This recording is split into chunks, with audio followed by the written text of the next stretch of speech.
Lying just opposite the appropriately named Museum Street, the British Museum was the first public national museum in the world. Hi, my name's Eddie St Jean and I'm the editor of What's Hot London magazine, and I'm on a mission to find out which of the UK's top 2 cultural institutions is the number 1 tourist attraction.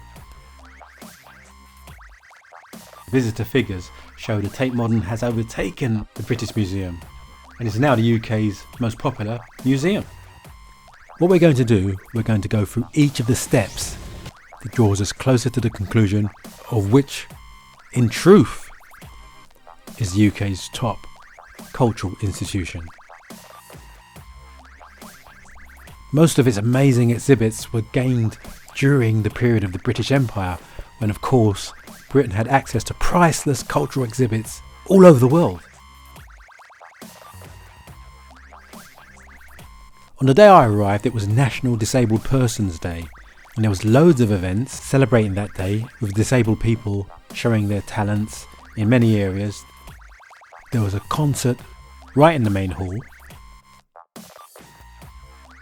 Here you'll find the biggest collection of Egyptian artifacts, objects and historical finds outside of Egypt itself. Also colossal stone sculptures from the Assyrian Empire.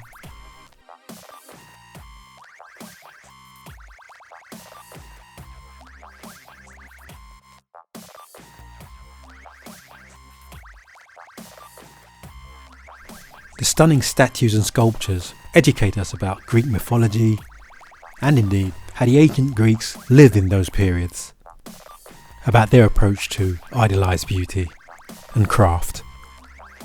Their most famous of leaders, Alexander the Great, of course, has pride of place.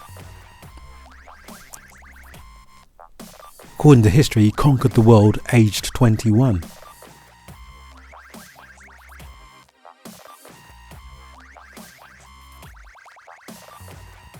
But it's the Parthenon marbles that intrigue.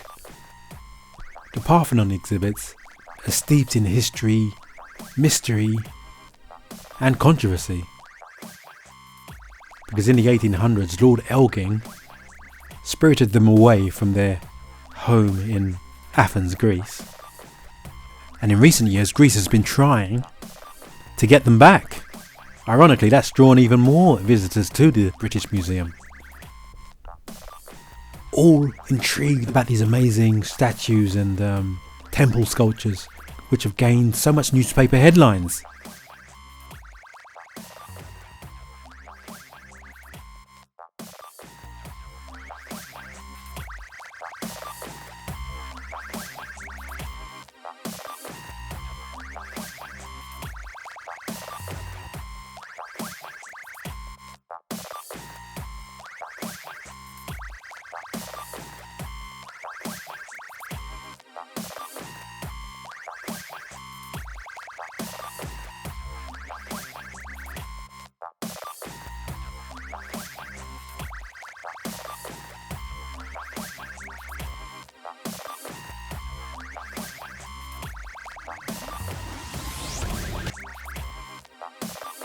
The Mexico Room in the British Museum spans thousands of years, right from around 200 BC until the Spanish conquistadors arrived in 1521.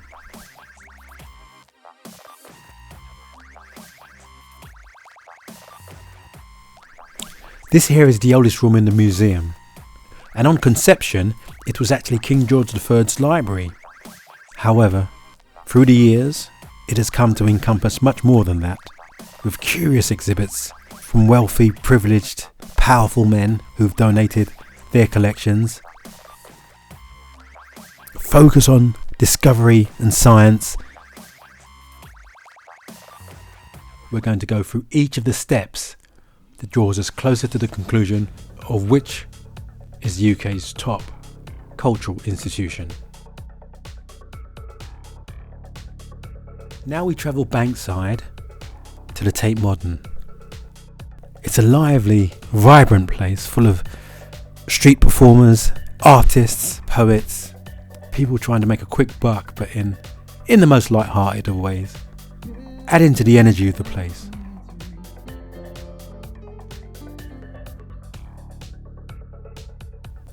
Let's go inside anyway and find out exactly why the Tate Modern knows the head.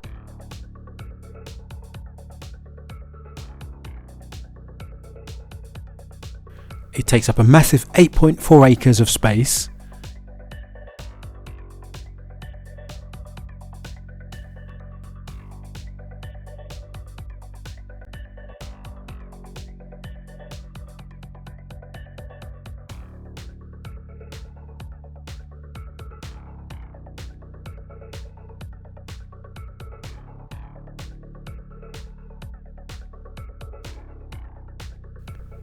Its 6 escalators cover many floors of the world's most wondrous, and not to mention expensive, works of art, leaving you with no choice but to come back another day or spend your entire day from the moment that door opens to the second it closes trying to cover every square inch of the place.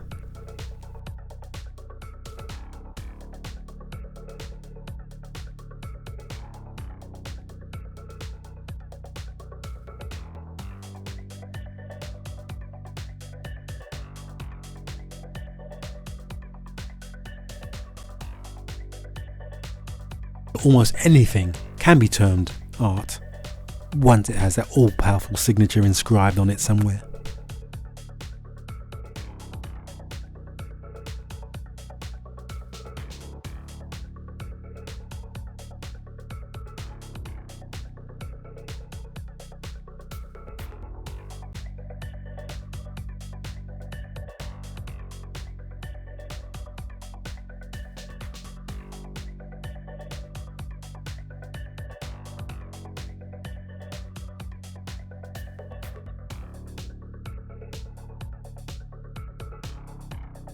And now we come to the end of our visits to these two great institutions, and I'm going to leave the decision up to you. Based on the evidence you've seen today, which of the two would you say is number one?